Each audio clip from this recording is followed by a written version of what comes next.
Enjoying 2025 New Year deals, latest smartphones at lowest EMI. MCR Pure Cotton Club, formals and casual shirts. South India's #1 travel brand. You know you are special when you're with GT Holidays. Hello everyone, Happy New Year. Welcome to Galatta Plus. We are here with the creators and the behind the scenes people of this amazing Netflix show called Black Warrant. I've seen 2 episodes. It's really, really nice. It's based on this book, Black Warrant, Confession of a Tihar Jailer by Sunil Gupta. Mr. Sunil Gupta. This is his story.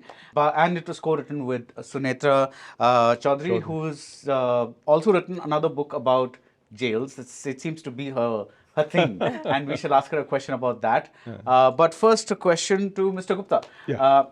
So, in episode 1, which is a really different way of seeing a prison drama, the Home Minister tells you something very interesting. He says, "इन्हें इंसान बनाने की कोशिश कीजिए, because reform की activity बहुत ज़रूरी है." He says that, I found that time very intriguing. You've spent 35 years in Tihar jail, and you've seen some of the most notorious criminals like, Billa Ranga, Charles Sobraj, right up to Afzal Guru, maybe towards the end of your stint there. In your opinion, are criminals, this is an Avara question actually, are criminals born or are they made? It's like, can they be reformed? No, basically you can't say that criminals are made. Even now Supreme Court has, earlier we used to say that there are some Sansi tribes, they are criminal, they are born criminal. But that theory has now have become defunct. So most of the time criminals are made. Okay. You say if in jail you are not treating them well, or if they have come into contact with the gangster or some other hardened criminal.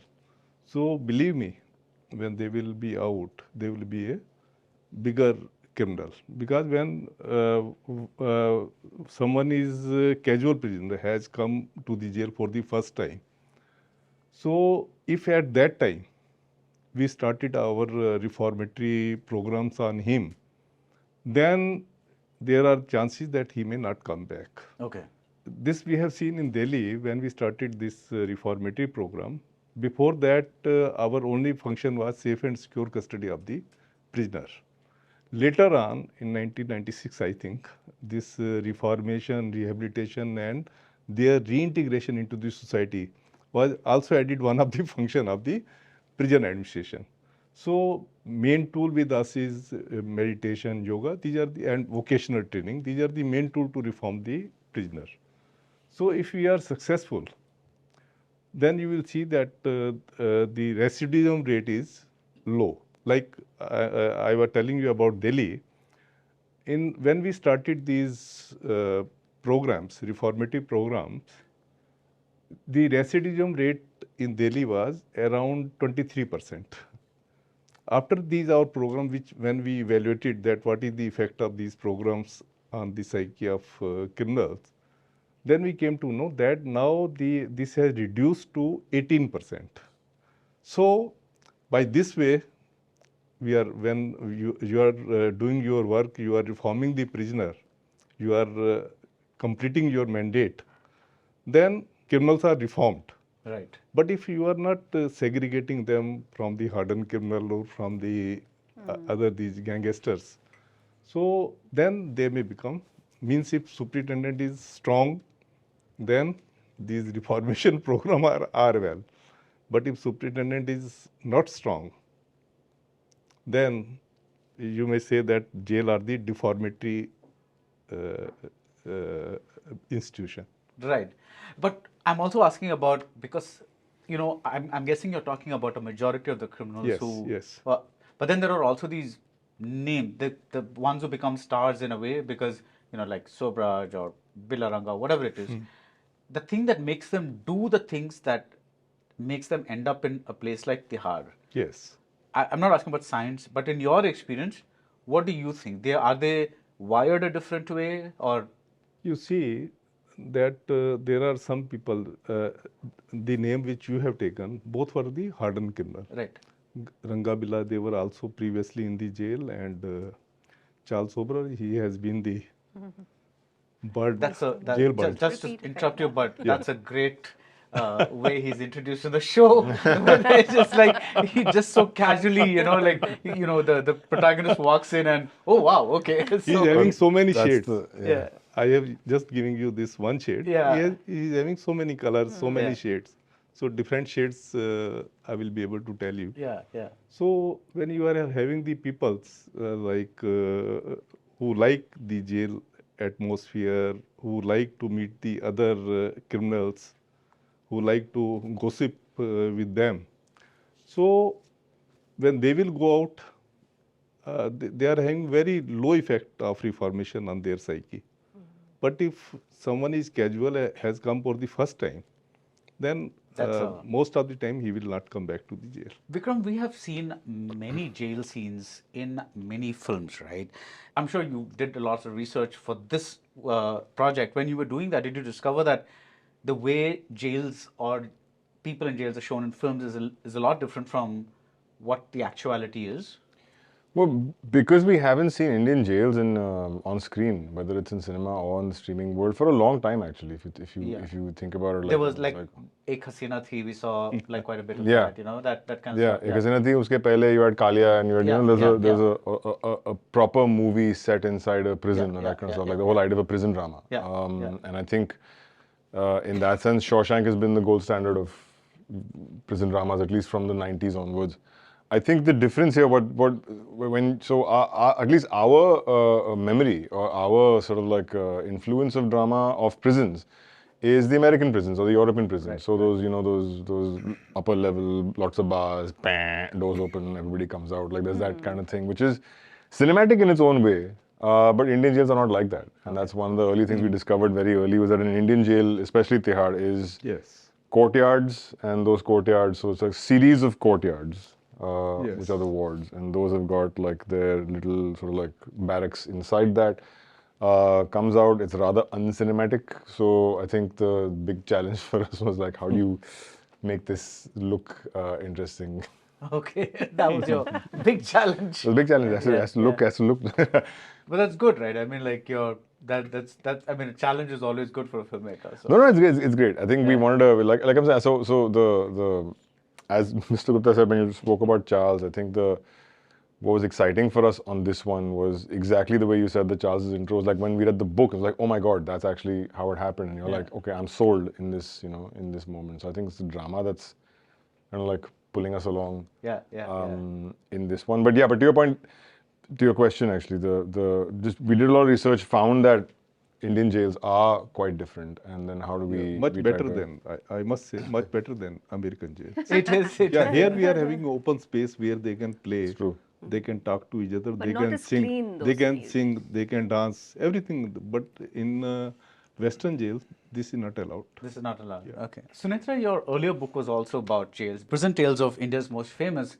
While writing that book and this one, what was the biggest revelation that you had as an outsider to this ecosystem? I wrote Behind Bars in 2016, and I started writing Black Warrant in 2018. And I started working, by that time I had been working almost 2 decades, almost 2 decades. And so I thought, I knew it all. I met Sunil Gupta when I first started as a rookie reporter. As a crime reporter. And this guy, I was a crime reporter, and he said that Sunil Gupta, he'll help you out. He'll tell you what it is. But he always would be like, everything's good. And he's got this sweet thingy, sweet. I mean, everyone's going to get to know Sunil Gupta now. He's actually that. He's really sweet, and he's really good at his job of basically fobbing us reporters off, right? There's no story here. It's all good. Like he said, we are better than American jails. That's a little bit of Sunil Gupta coming out, from his old job, selling the Indian system. But I have to tell you that the thing which I find, which I'm so glad this is like Vikram's noticed this and done this, because even after 2 decades of it, and being an inside and writing constantly, because so many of the people as political journalists or as crime journalists or as legal journalists, so many things are people who have been in jails. So jails has been a common theme in my career, right? Right. So the 2G case, when I became a political journalist as well, the 2G case where all the politicians went, and that's how Behind Bars came about. Because the basic premise of that book was, when regular people or people who are unlikely, non-criminals go to jail, how do they survive? So that was the premise of this. This Black Warrant's premise is, what kind of person lives this life in proximity with so-called evil or so-called crime, and how do they survive, right? So it's from his perspective, right? So it's that. And I have to tell you that so I did all of that, all these people, 20 years of experience of reporting on crime, on reporting on jails and the judicial system. And he would tell me so. And after Behind Bars, I was like, no, I've done that. I'm not doing this book again. I've like done one prison book. I can't be typecast and whatever. And Priya's like, no, you've done that. And so just do it. It'll be so quick for you. And then he started telling me his story, right? And then, again, he just like, his usual thing, he would come out. He was like, no, there's nothing there. And then you push him on facts because, you've seen the second episode. You have a hanging right then. And he's a man who's lived and seen in his career 8 hangings, right? And he's telling me things, and I would just, like, I'm telling you, I'm writing the book, and I'd be like, no. Seriously, and I'm not just saying, even now, like, my husband read the book again before watching the show. He's the only one who listens to me, like, read the book before you. So anyway, he read it, and he was like, oh my God, like, do you know, like, they do this? And I was like, really? And I've forgotten. Do you know what I mean? Because I was hearing Vikram talk yesterday, and he's like, 200 pages you've packed 35 years. I'm telling you, it's shocking to me as a journalist. So I don't know how it is for other people. So, yeah. You mentioned episode 2, and the closing portions are like, I wouldn't call it a thriller, but you feel like a noose is closing around you because of what's happening, Can right? I just say that, really kudos to Vikram and his team, because it's so easy. It's so easy with that material to just like, sensationalize it? Yeah, but because it's not about just that, and I'm so, like, for example, in the first episode itself, I hope I'm not giving too much away, but, that when he picked up on our words and, because it's just 200 pages, we kind of ran through everything because I wanted to make it like fun and whatever. The fact that he picked up on this, again, you're so used to the American system, but the fact that they all say sab acha hai, it's such a, all is well. it's that thing. It's so true to what happens. Right. It's so true to what actually happens, but it shocks you. Yeah. Samir Nair, Applause Entertainment, has decided to do this. Now, apart from the opportunity to showcase an ecosystem that is a jail system, which is rarely, like shown this way, what is it that made you say, we need to do this? Well, working with Vikram, we hadn't up until that time, so that was a big reason. I personally really like contemporary history. I think, we should do a lot more of it. There are lots of stories to be told.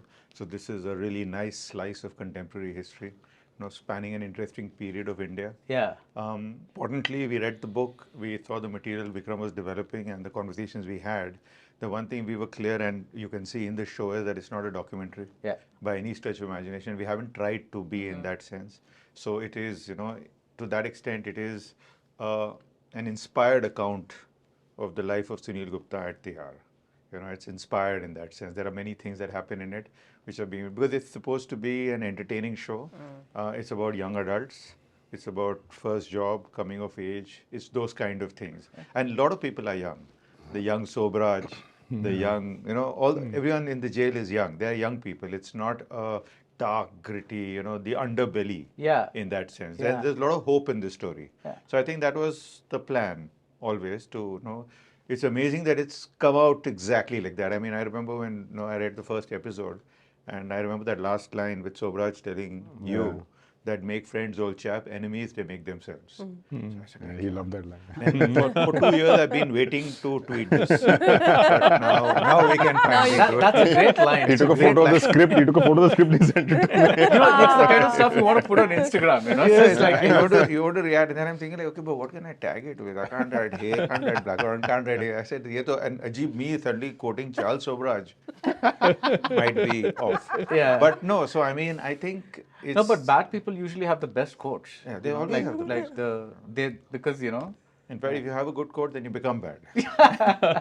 But yeah, so I mean, I think... But that's very interesting that you say that because, you know, when I haven't seen the whole show, but it seemed to me like it was a kind of, like you said, young people, right? This seemed like a coming of age superstructure happening throughout the whole thing, or rather like a subtext. Like it's not obvious, but there is, like, it seemed like there's because compared to episode 1, the way we see him in episode 2, you know, he's a bit stronger with the journalist. We'll come to that question later, but he seems a little tougher. He knows how to handle things, and I think that's kind of right. It's like a... That's right. I mean, Samir called it very well at some point in time. He's like, so this is like an IIT show, but instead of IIT, they're going to jail. And I'm like, actually, you're kind of right. Well, you're dark. That's kind of, this is... Well, the way we like to describe it, there are 3 young IIM students, one from IIM A, one from Delhi, and one from Amritsar, and they land up for their first day at work at Procter & Gamble. Only this is not Procter & Gamble, this is PR. And Wow, we are not IIM students. And actually, that's the show. That's the show. That's the show. Yeah. And it's really... You know, I'm just going to have to watch the show, and you, like, I'm never going to unsee this thing now. That's kind of Same, yeah. When you make a decision on a series like this, do you say, will this appeal to Indian viewers, or do you say, will this appeal to the world at large? I think when we see a piece of content which is so well made, a story that is so insightful, a world that is so novel, I think first of all we just say wow. Okay. And we say amazing things to our partners and creators who've actually thought it, who've brought it to us, and we're really excited to put it on the platform. At a fundamental level, we program for India. And if it's not successful in India, it's unlikely that it's going to be successful anywhere else. So there's nothing like, I mean, sorry to bust the myth, but there's nothing like a global series. It is an Indian series. Squid Game Is a Korean series first. If it didn't work in Korea, it's unlikely that it perhaps would work elsewhere. But that's for the Korean team to decide. For us, we know that when, you know, Black Warrant, hopefully, or Hira Mandi, or the Kapil Sharma show, or Sacred Games, all of those are shows that first were super successful in India before they traveled. Right. So that's the fundamental. That's the fundamental Yes. thing. So it has to work here. It is a story of the Indian people. It is the story of our times, like Samir said rightly. It is a story of our milieu. And that's the inherent curiosity really for the members that we have. And, you know, that's why they want to know this story. And then that's how it literally, for me, it's like a Christmas tree that sort of lights up. Maybe it's the festive season still swirling in my head. But it's really like, you know, we are the roots that take it beyond India. Yeah. Yeah. You know, I'm sorry, but I'm just thinking of 3 Idiots now after what he just said. You know, I'm like imagining Rajkumar Hirani. You could. Yeah, it's a very, that was what Samir said to me on the phone. He said, imagine it like this. I was like, I'd love to, except I just don't have a reference point. So it's so novel.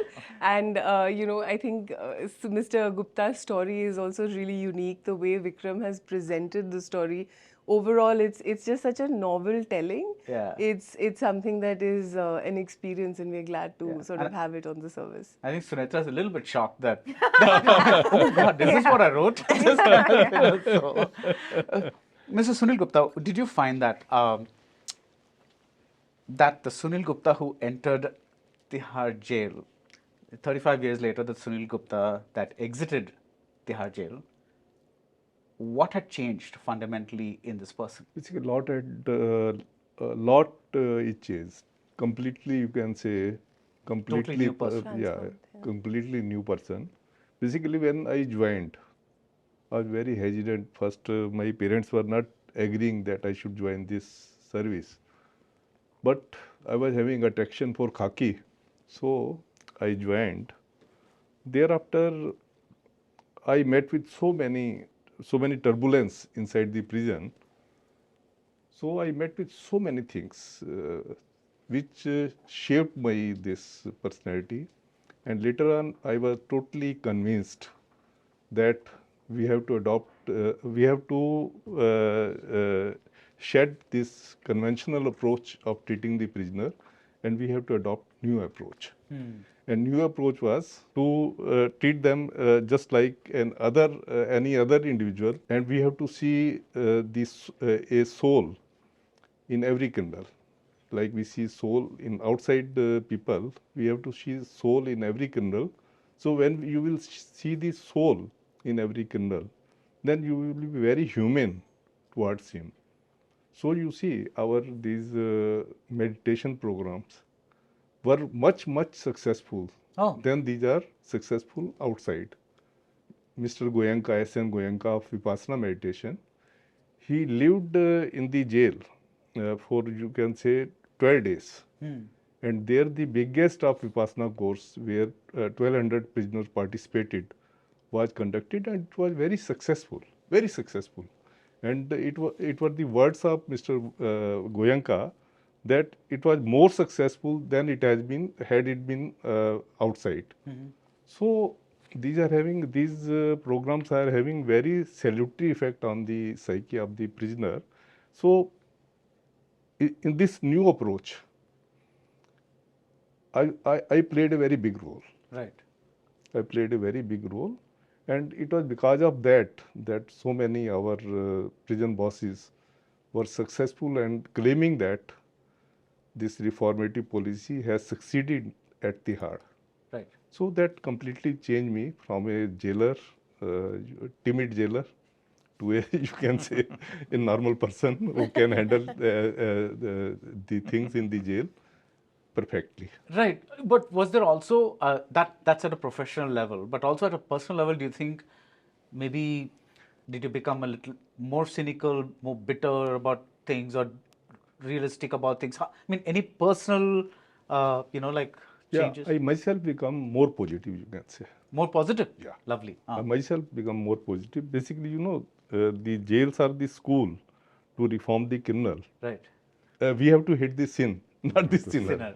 So earlier they were having this reverse. So you hate the sinner. When they were hating the sinner, they were beating them and doing so many things which were against the rules.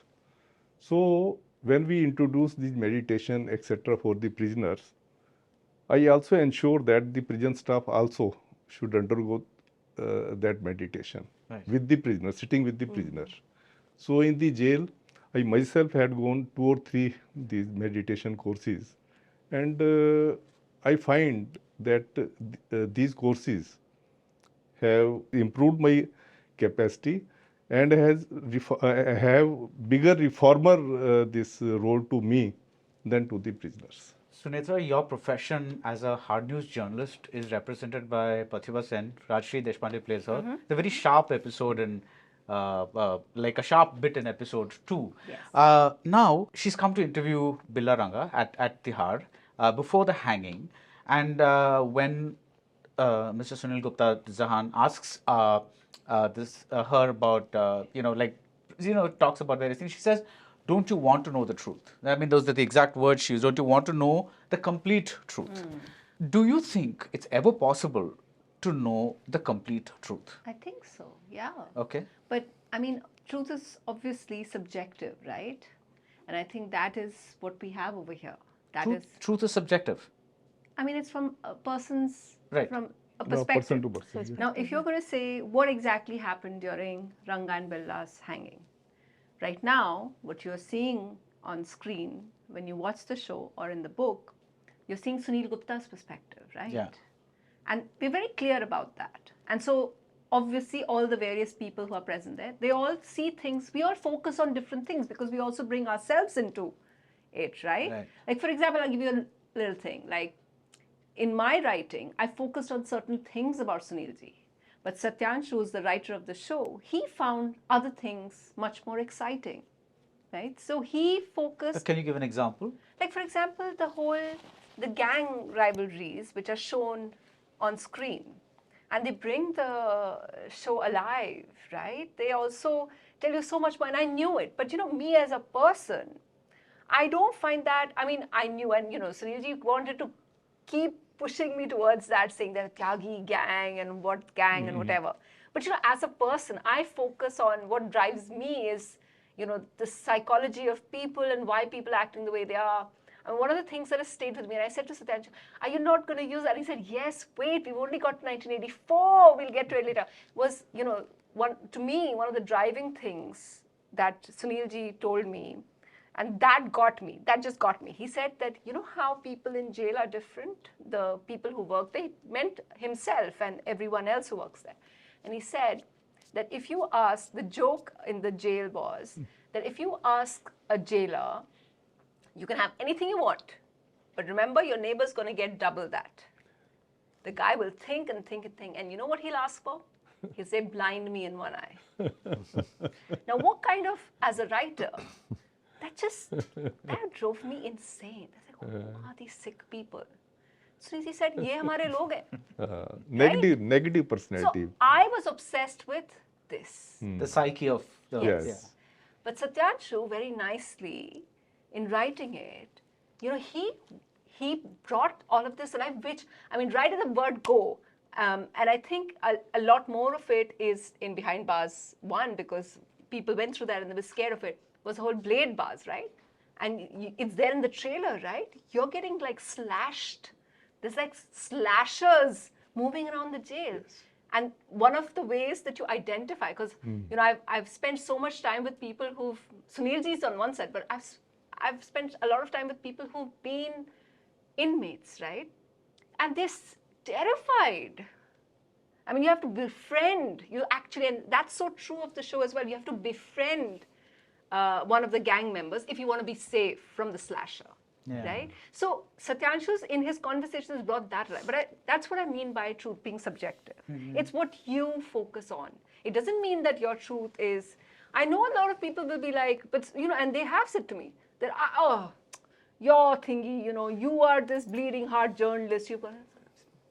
I don't know, I have people who say that to me, but you've chosen to focus on other aspects. I've chosen to focus on various aspects. So it's Vikram's retelling of the book. It's my telling of his life. We've all taken aspects that we want, and Sunil Gupta is, this generous person who's allowed us to do that. Right. That I think is heroic. Because everyone, I think you as a journalist would know that as well, right? You go and interview someone, you try, and this is a memoir. What makes the memoir very boring in India? I'll tell you what it is. People just want to be heroes. So if you go and speak to any police officer or any person and write the story of their life, they'll only want to tell you how great they are and how successful they are. Sunilji allowed me, that was our deal. I said, you have to let me tell your story. You have to allow me to tell people you beat someone. And we have that in the book, right? He confessed to it. He said, yeah, I did beat that person because he was acting smart. I went, now people don't want to do it. So unless you allow yourself to be picked off like that, then, but it is the truth. So that specifically with episode 2, and I know that's not from Sunetra's, not how she did, but for us when we were adapting, especially the Rangabilla story, because it's been almost 50 years, since the incident, and you've heard, and the trickle-down effect of the fact that what is true and what is made up and what was actually anything. And besides the book, we also looked at the case files, we looked at news reports from that point in time, we looked at the interviews that were actually done with Ranga, sort of like read through the entire kind of stuff. And that's why the decision to go black and white with that stuff is because it's being told, it's not, you don't even know if it's the complete truth, which is why there's that one layer of separation between what's being told to you by somebody as a story versus what really is the truth. And that was the whole approach in episode 2 was like, what really is the truth, what is false, what is black, what is white, everybody's grey in that kind of sense. I asked you this when we spoke about your earlier show. Now this is the show after that. Now you recently made a statement that all the screens are showing Pushpa 2, and there's no space for something like Payal Kapadia's All We Imagine Is Light. Now, okay, part of this, let's leave out what the exhibitors are doing, right? Let's leave that ecosystem out. But do you think the OTT has become a natural home to people who want to watch what used to be called the multiplex film earlier?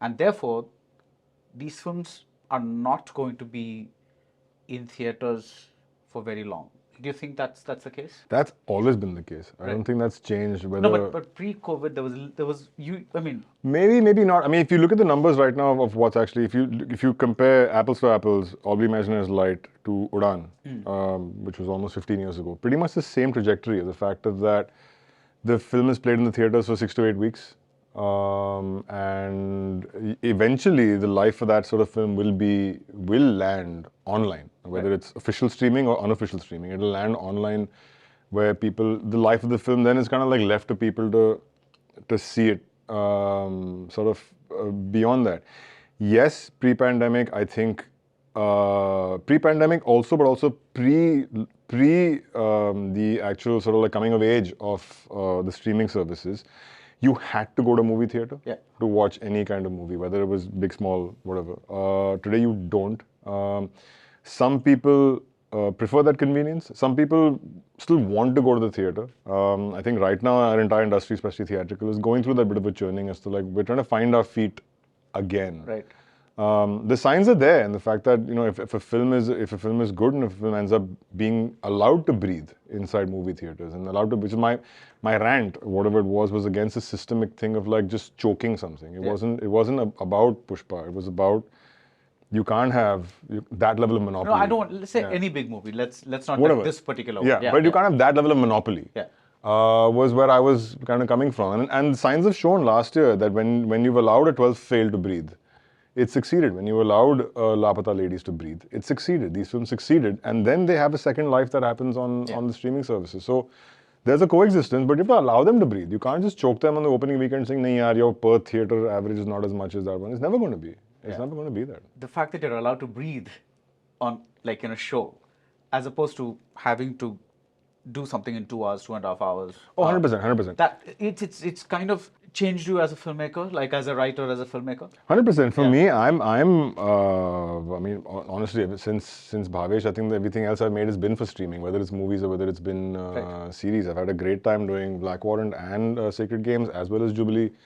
But also the films, AK vs. AK and Control, have been films that I've been allowed to experiment. I've been given so much freedom to do what I wanted to do on those films and really sort of like go out there and make something, which, yes, I mean, I don't think those would have, I think theatrical would have restricted me to be able to sort of like work within a certain boundary, which I think streaming liberates you from that boundary for sure. Right. What is your estimation, Mr. Nair, of what the audience wants to see today? What the audience wants to see today? Crystal ball. Well, as of last week, it was Pushpa. So that's the most accurate estimation as of now. But I think... I mean all kinds of, like I'm saying, kinds. like because I love the way you, I won't say reduced, but maybe simplified the way the show is to something that was very easily identifiable, Right. So when you talk like that, what is it that the audience, so for instance, do you think Black Warrant would appeal to audiences because it's a coming of age story, it's about young people? Is that what you're saying? Well, actually, you know what audiences want to see, and the best way to ever try and understand audiences or consumers is to look at yourself. Right. So if you look at yourself and look at your own daily life and how you behave and act in it, you'll find that it's very hard to put yourself into a stereotype box, right? So audiences like everything. They like variety. There's a time and place for different things. There's a time to snack. There's a time for a meal. There's a time to laugh. There's a time to cry. You want to fall in love. You want to be scared. All of those things are part of what happens. So that's why we don't live in one mass. We are a mass of niches, right? And there are different times and places for things. Yeah. So it's always still a story well told, right? So whatever story you're telling, you can tell us a really scary story and you'd still like it. And you can tell me a really romantic story and you still like it. And it's not that we are different people or that we are schizophrenic or anything. It's just how audiences are. So I think too much gets read into when something succeeds. Yeah. And too much gets read into something when it fails. Right. The truth is actually somewhere in the middle. It's about getting that tribe of people, as he said, sometimes, things have to be allowed to breathe. But it's just bad luck. It didn't happen. Sometimes, movies that do really well. Wiki Donor, when it came out, I think it opened with some 100 screens or something and went on to do 90 crores at that time. It was a very odd movie, like a strange kind of story and what is this? But it did go on to do that. It ran in theaters. So I think stories just need to find their place, but you still need to tell a good story. I think too often people are telling strange stories or doing weird stuff or doing individualistic things and then expecting audiences to like it and then saying, well, if audiences don't like it, then they're not good enough. And I think, audiences know best. In general, they know best. So when things don't work, it could be bad timing. You could get crushed. You get stuck in traffic. Life is like that. You get stuck in a traffic jam. Career doesn't go anywhere. Not your fault. Somebody else crashed the car ahead We of need to you. have a separate talk. Actually. It's a very, very practical way of looking at things.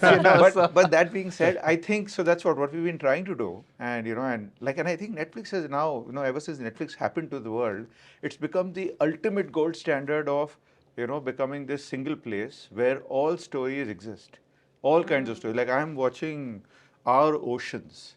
And so now that's a documentary on the oceans, and it's made by Barack Obama's company and voiced by him.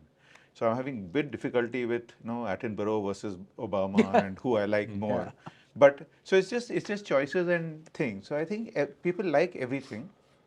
The streamers have allowed that to be possible now, and I think this is a great time to tell stories.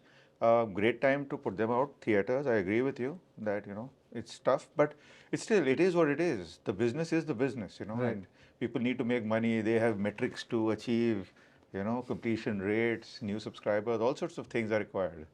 So Tanya, there was I've been reading a bunch of things like articles that come out, and you don't know what the thing is. And there were some directors talking about the fact that the streaming services have now, earlier it was the filmmaker who made a lot of the creative decisions on films. Now they are also thinking about what would the streaming services want in terms of their audiences, because they ultimately want, like Vikram said, the final home for anything, whether it's a big film or small film, becomes the streaming service. So they're saying that everything from casting to like what kind of story should be told or what kind of things has all become influenced by, okay, will Netflix buy this or will Netflix want this kind of a thing? What is your take on that? That's so heartening to hear. We'd love the best stories in the world to be on Netflix, honestly. And if all the wonderful filmmakers are wanting to bring their stories to us, it's really what we aspire to be,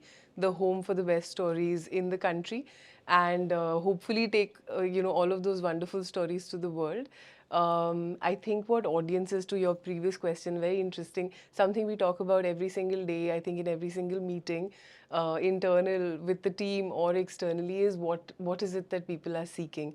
And I think people are just seeking great stories, like Sameer rightly said, stuff that they can consume, they can immerse themselves in. And then I think to take it a tad forward, a good story is actually a great conversation, and that's really what creates that cultural moment, that zeitgeisty sort of appeal, where you get to discuss your favorite characters, which are either reflections of you or a leap of imagination that a wonderful storyteller has taken to sort of show you a scope that you hadn't imagined.